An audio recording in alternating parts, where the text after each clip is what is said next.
When I was 30, I married Emily, a high school classmate of mine. Emily was known as a beauty in our class, often referred to as the belle of the class. But she wasn't stuck up. Her friendly nature made her popular with both the guys and the girls. Her father was a CEO of a large company, running a real estate. Emily was, so-called, the heiress of fortune. As for me, I'm just an average Joe, a regular office worker. I didn't come from a wealthy family, nor was I particularly brilliant in studies. Marrying Emily felt like a real miracle. We reunited at a class reunion when we were 25 and hit it off over a popular anime we both liked. Back in high school, Emily and I both loved anime and would often discuss the protagonists and their adventures. Gradually, we started seeing each other outside school and eventually started dating. While we were dating, we never fought, and for a while after getting married, we enjoyed a harmonious life together. Then a year into our marriage, Emily gave birth to our son, Kyle. Kyle's eyes would droop when he laughed, just like mine, and his cute mouth resembled Emily's. She dove into parenting bugs, determined to do her best as a first-time mom. Our troubles began when Kyle was about to start kindergarten. Kyle should go to a private school. I want him to have a great education, Emily suggested. But we can afford that on my salary. But she smiled and replied, "Don't worry about the money. My dad will cover Kyle's expenses." Honestly, her words hurt me a lot. Although she might have said it casually, I felt like a subtle dig at my lack of earnings. Eventually, Kyle did go to a private kindergarten, thanks to my father-in-law's money. And it didn't stop there. He went on to private elementary and middle school. Emily also enrolled him in tutoring and language classes. With his time consumed by studies and extracurriculars, Kyle started to look a bit stressed when he became a 6th grader. One day, Kyle said to me, "Dad, Mom wants me to be like Grandpa, a CEO, but I want to do other things. I'd rather go to a general public high school rather than a prestigious private school." He said that, letting his true feelings spill out. Hearing that made me feel like a failure as a father. Eventually, I decided to talk to Emily about Kyle's future. I confronted her with Kyle's true feelings, hoping to persuade her. "Hey, about his future path, he's saying he wants to go to a public high school." She replied, "What? No way, that's not acceptable. Educational background is becoming more and more important. Besides, we have the money, thanks to my dad, so we can afford to give him the best. Plus, who knows if the person Kyle marries will be wealthy?" Her words deeply hurt me. I argued, "That's no way to talk. He might have his own path in mind. Let's at least listen to him." But she was adamant. "I know what's best for him. Just go along with it." What's that all about? Our argument led to an icy relationship, and we ended up divorcing before Kyle started 9th grade. Emily fought hard for custody, but Kyle chose to stay with me. "I won't see Mom anymore. I want to live freely," he declared.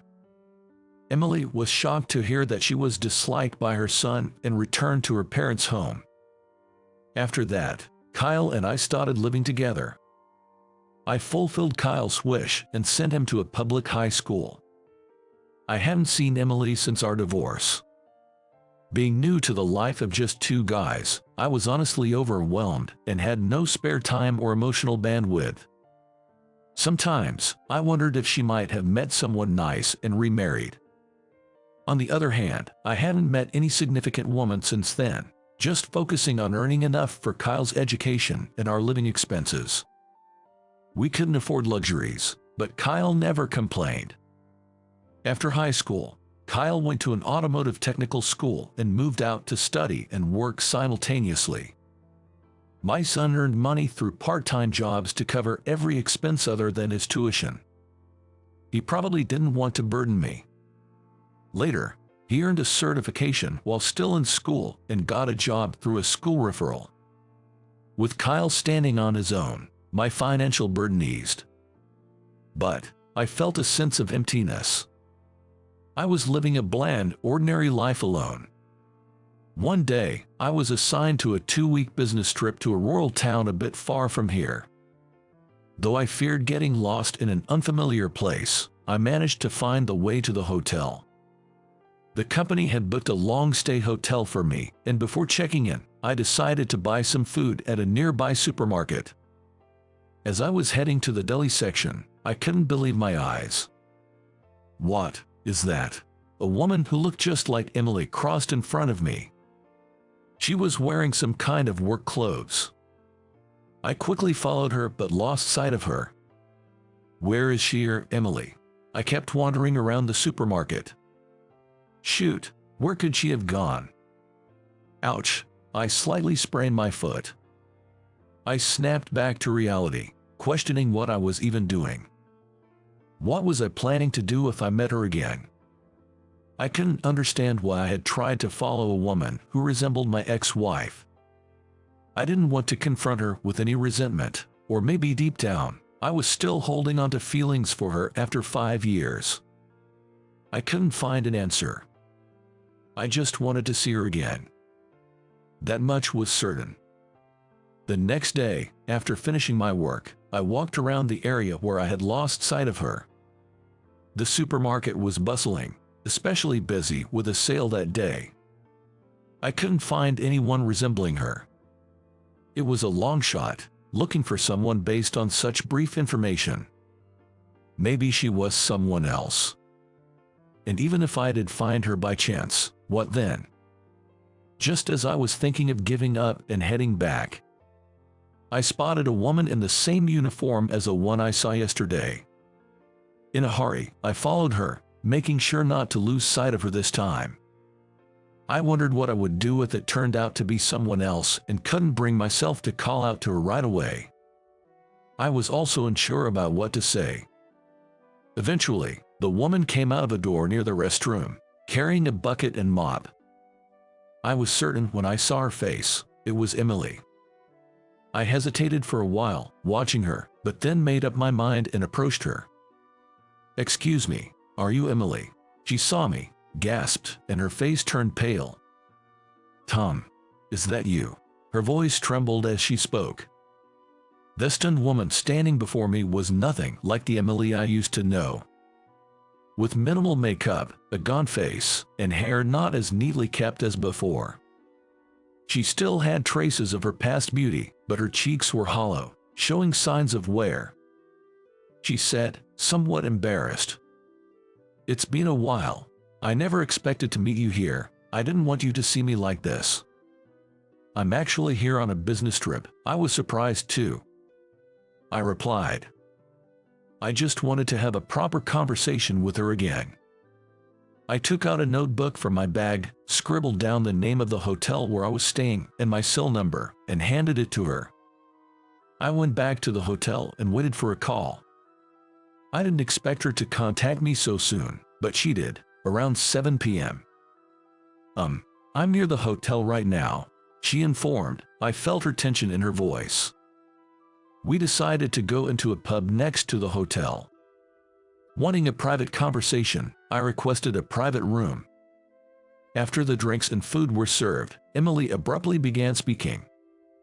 "I'm sorry for what happened back then," she said, with tears in her eyes. She looked up from her downturned face and forced a strained smile at me. While feeling a sense of nostalgia in her expression, my heart felt heavy. Then, I heard about Emily's life after our divorce. I went back to my parents' house after the divorce, but I left after a huge fight with my dad. Suddenly, he started pushing a marriage arrangement on me that I didn't want. "How will you survive without me? You've always depended on someone else. You can't live alone. You should remarry soon." That's what he told her. It seemed that these words from her father wounded her pride. She then declared, "I'm an adult. I can live on my own. I won't rely on Dad anymore," and left her home. But reality was not so easy.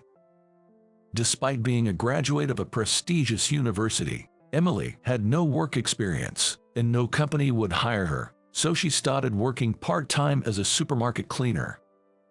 Also, having grown up in a wealthy family, her sense of money was different from ordinary people. In spite of her low income, she overspent and ended up living a difficult life, barely making ends meet. I couldn't do anything on my own, just like my father said, she said with a bitter smile. With alcohol easing the tension, we were able to talk freely. She seemed to be worried about Kyle. I haven't seen him in so long. Is he doing okay? He probably hates me, she wondered. Kyle's doing well. He's working hard and is well liked by his boss, I informed her. She responded with a slight tearful voice, that's good to hear. The strong-willed Emily, once the belle of the class and a CEO's daughter, was no longer there. After that, I started visiting Emily occasionally. I was somehow worried about her. Then one day, she shared some news with me.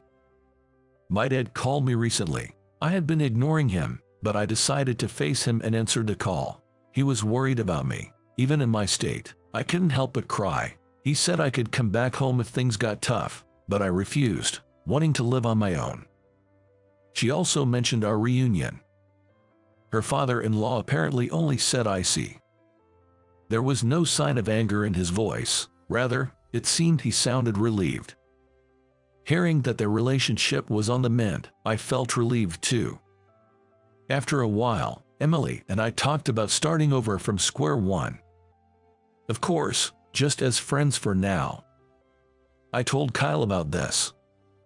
Then my son said, "All right, I'm with you too. I want to support her again." Emily quietly murmured, "I owe you an apology. I'm truly sorry. At that time, I thought it was the best thing to do for our child, but I realize now that I was wrong." Tears filled her eyes as she expressed her remorse, and I didn't know what to say. I understood where my ex-wife was coming from, trying to prevent our child from facing hardships in the future. I gently embraced her. After half a month passed and my business trip ended, I returned home. I wondered why I had wanted to see her, why I had searched for her. I wanted to hear Emily's voice, to talk to her like we used to. Sure, there was a time when I was angry and resented her. But now, those feelings had completely vanished. The past is in the past, and she had suffered enough. Maybe our reunion was fated. A week later, I went back to the rural town where Emily was. I had something I needed to say to her. I need you. I wanted to convey just that. And on my next day off, I planned to bring Kyle to meet her in that rural town, the three of us together.